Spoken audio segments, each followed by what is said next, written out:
Have you ever caught yourself saying, I just don't bounce back like I used to? Maybe it's after a night of restless sleep. Or maybe your knees feel a little stiffer than they did last month. If so, you're not alone. But here's something most people don't talk about. Feeling older doesn't mean we have to live like we're falling apart. In fact, many of the things that make us feel tired, heavy, or achy past 60 aren't about age. They're about habits we've outgrown. And that's good news, because if it's just a habit, it can be changed. You see, living longer isn't just about having the best doctors or expensive treatments. It's about making small, wise decisions every single day, and perhaps more importantly, knowing what to stop doing. Some habits may feel harmless, but they slowly wear down the body, the mind, or even the spirit. And the longer we let them stick around, the more they steal the energy, clarity, and independence we deserve in this beautiful chapter of life. So in today's video, we're going to talk about 5 things many people over 60 are still doing often without realizing the long-term harm, and if we're brave enough to let go of just 1 or 2 of them. The difference in how we feel in our joints, our mood, our sleep, even our confidence can be life-changing. Let's take a deep breath together and start with the first one. It's something that almost feels like a reward, especially after retirement, but it's quietly shaving years off your life, sitting too much. Now I get it, you've worked hard, you deserve to rest. But there's a difference between resting and stopping. See, our bodies were never designed to be still for long.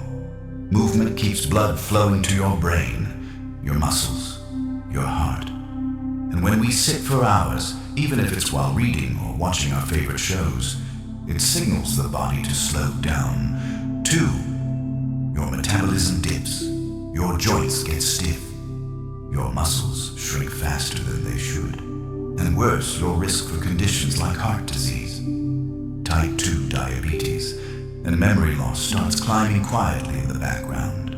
Now, I'm not saying you need to go run marathons or join a dance class unless that's your thing. But if you find yourself sitting for most of the day, try this stand-up every 30-60 minutes. Walk around the house, stretch your arms, do a few slow laps around the kitchen island. Those tiny breaks may feel small, but they're powerful signals to your body. I'm still living, still active, still in charge. All right, ready for the next one. This one might surprise you because it's something we were told was polite, even admirable. But after 60, it can hold you back in sneaky ways, ignoring your own needs to avoid being a burden. You might recognize it. Maybe you skip asking for help because you don't want to bother anyone. Or you avoid sharing how tired or stressed you feel because others have it worse. Maybe you're the one always making sure everyone else is okay, but when it comes to your own peace of mind, you quietly push it aside. Let me tell you something straight from the heart. Your needs matter. Your voice matters. And putting yourself last all the time doesn't make you stronger. It makes you slowly disappear from your own life. When we ignore our needs, physical, emotional, social, we begin to feel invisible. And that can lead to isolation, depression, and even physical illness. So instead of telling yourself you don't want to be a burden, ask this instead. What would I tell someone I love if they felt the way I do right now? You'd probably tell them to rest, to speak up, to take care of themselves. So why not offer yourself the same grace? Here's a little tip to make this feel less awkward. Practice saying yes when someone offers help, even if you think you can manage it yourself. Say yes when a neighbor wants to carry your groceries.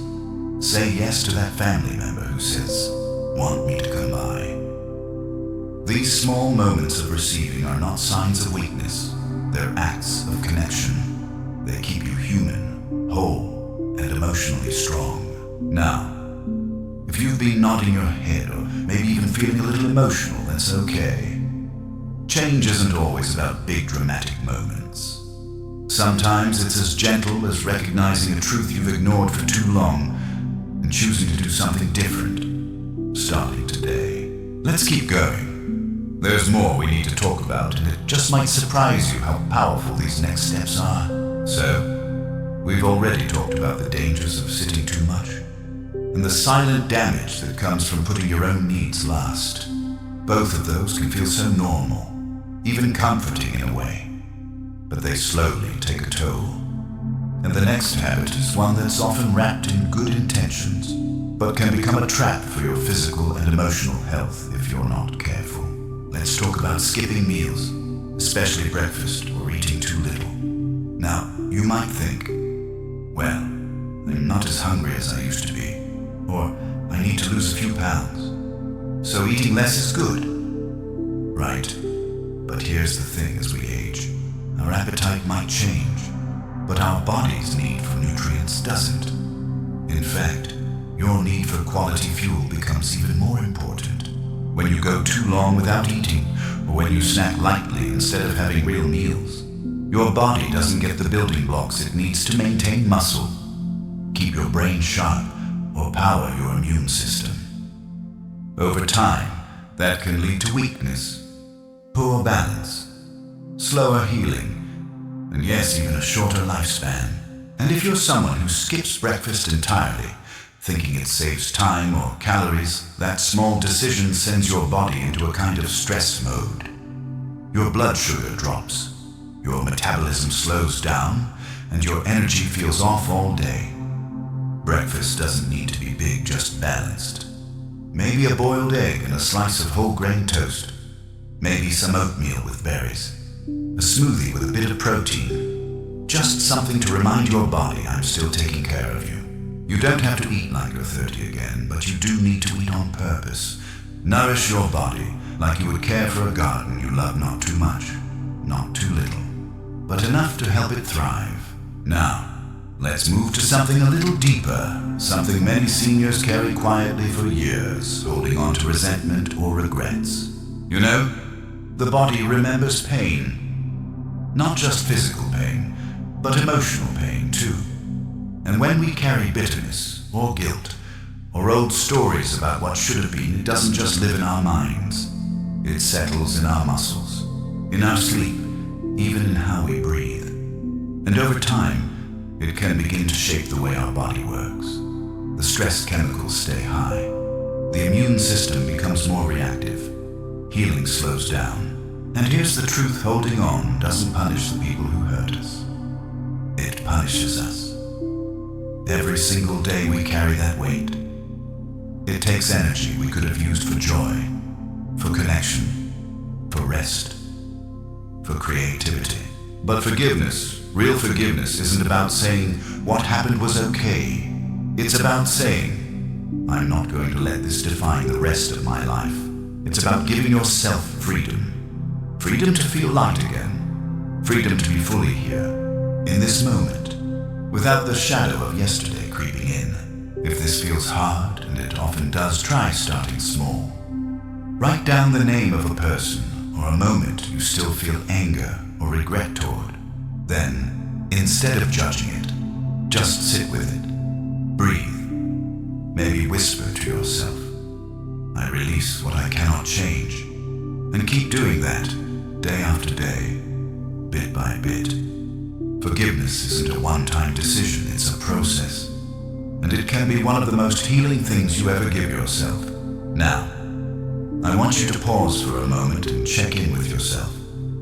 How are you feeling right now? Maybe a little surprised, maybe a little tender. That's okay. These aren't easy topics, but they're real. And when we're honest with ourselves, when we stop pretending everything is fine and actually look at the things that might be wearing us down, that's when transformation begins. So, let's keep going. There's one more habit we need to explore, and this one often hides under the radar, especially for those of us who like to stay strong or be independent. But if left unchecked, it can have a real impact on how long and how well we live. Let's talk about that next.